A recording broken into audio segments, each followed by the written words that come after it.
Hey guys, Victor here, coming at you again with another deck profile, and for today's video we'll be doing an updated Tearlament list. Now, normally I wouldn't be doing another Tearlament list so soon, but I actually feel like I've made some pretty substantial changes that actually warranted me posting another update to the deck. Namely that I've just decided to cut the Horus engine entirely, not because I think that it's bad or anything, I wanted to focus more on like the Fiendsmith aspect of it, and I wanted to try out some other tech cards that I feel like are really beneficial in a lot of matchups.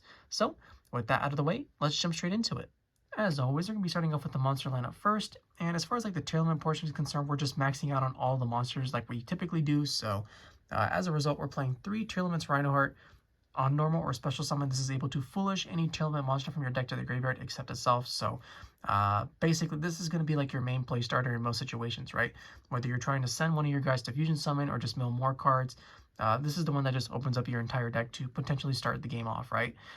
So yeah, you gotta play 3 of it, and then to go with our 3 Reinohearts, we're gonna be playing the 3 Tearlaments Kashtira, who on normal or special summon is able to mill 3 cards from either your deck or your opponent's deck, and is also able to special summon itself during the main phase by banishing a tier card from either your hand or your graveyard. So yeah, whether it's your turn or your opponent's turn, this is actually going to be one of the more impactful cards, just because milling 3 cards in a deck that enjoys to mill is always going to be greatly appreciated.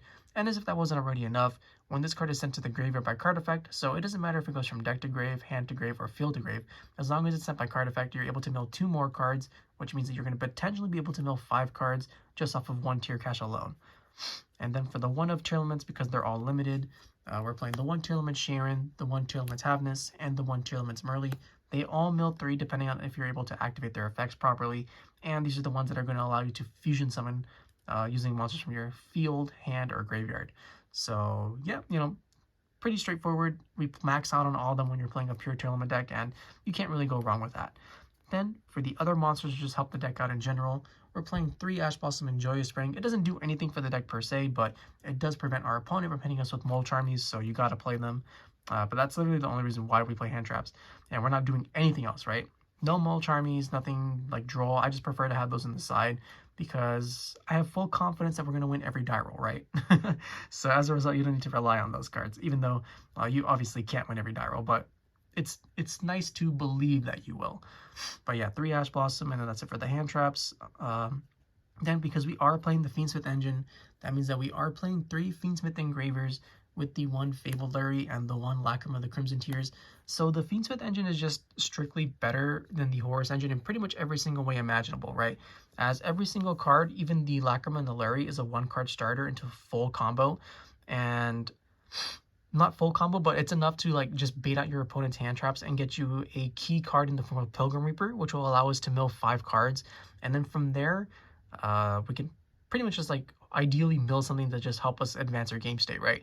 But compare it to like the Horus engine, which, like I said earlier, is still obviously incredibly powerful, but this just does everything that does just more consistently, right? Because you don't lose as hard to Ash Blossom, which, let's compare the two, right? So in this engine, if you get hit by Ash Blossom, it's typically going to be either on like the Tract or the Requiem coming out and trying to summon from the deck, and you trade 1 for 1. But if with the Horus engine, if you get Ash, it's pretty much always going to be on the Imseti, and as a result, you're trading 1 for 2 cards, and while we can still play through it, you'd much rather just not do that. And then when you're playing the Horus engine, you do have to play bricks like Happy and then maybe the Darumatef, which not everyone is going to play, but at least for like the second one, everyone's gonna be playing Happy for sure, and you just don't want to open it. Like straight up, if you open up with it, that's just 1 card that's unplayable for the entire time, unless you already have the Imseti or the Kingsark in your hand, compared to this where, yeah, these cards aren't ideal, but at least they do something in your hand.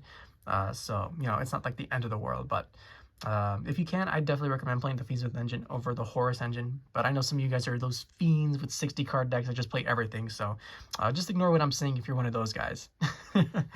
Then for the other monsters, we're playing 1 Mudora the Sword Oracle, and we are also playing the 1 Kedlo the Sacred Protector. So normally, at least nowadays, you'd see me play 1 Shuffler, and it typically would be the Mudora, right?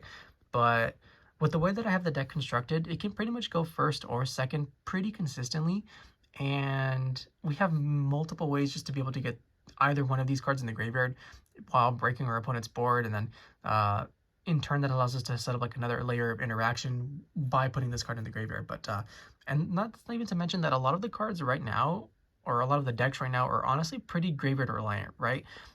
Blue Eyes, Malice, even like the Mitsurugi Raizio needs the graveyard for some portion, like say, or even like Pure Raizio, right? Where if you get rid of like a card on their board thanks to like Eclipse Twins, you can then chain your shuffler and then put them back in the extra deck, and then those cards just don't resolve. Or I mean, they resolve, but they resolve without effect. And so you just clear a pretty huge card for free essentially. And yeah, you know, I'm kind of enjoying playing both of them in the main deck as of right now. So yeah, nothing too crazy there. And then lastly, we're playing the one helshaddoll Hollow just to be able to access helshaddoll Winda, as well as just be able to potentially mill at least one more card at any given moment. So with that, that's the monster lineup, and now we can finally move on to the spell and trap portion.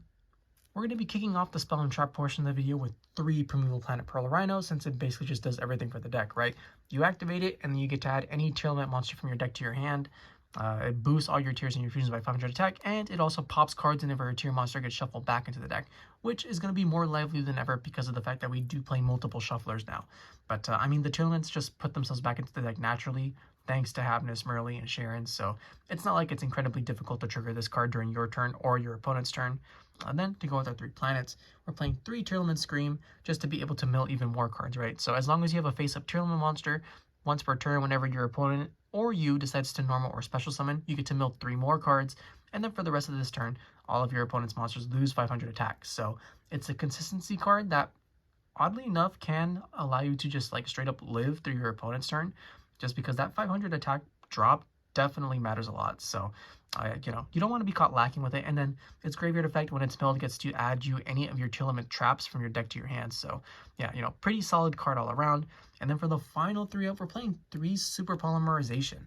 So this card is surprisingly strong into a lot of matchups, and this is going to be the main method that we use to discard cards like our shufflers in our hand whenever we're going second. But yeah, you know, like a lot of the decks right now, whether it's Blue Eyes, Malice, even like Mitsurugi Raizio to an extent, is pretty susceptible to this card, like especially that last one. So like, let's take Mitsurugi Raizio, right? If they end with both rituals, you automatically have something that you can super poly into for the Garura, or even if they only end on like the detonator, right?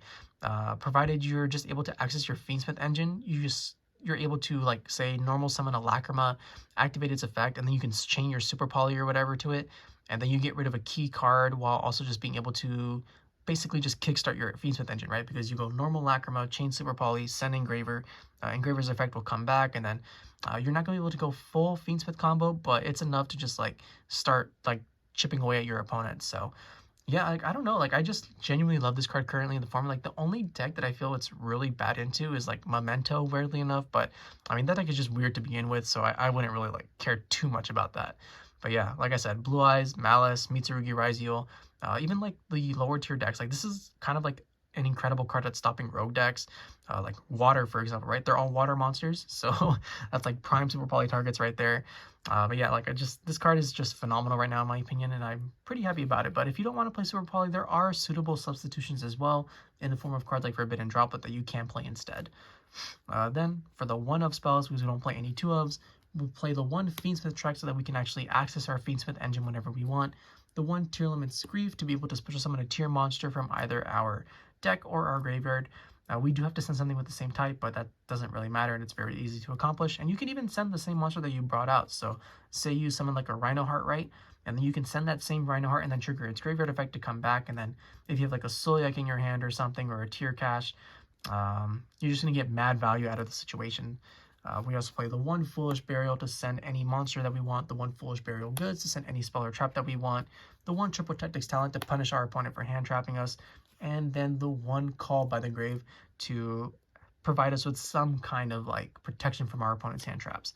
That's it for the spells. And then for the traps, we're playing our 2 Tearlaments Sulliek, which is going to be like one of our main forms of interaction with our opponent, because what it does is it allows us to negate one of our opponent's monster's effects, and then we have to send 1 monster on our side of the field to the graveyard. We do need to control a Tearlament monster to activate it, but that's not very difficult in a deck that focuses on Tearlaments, right?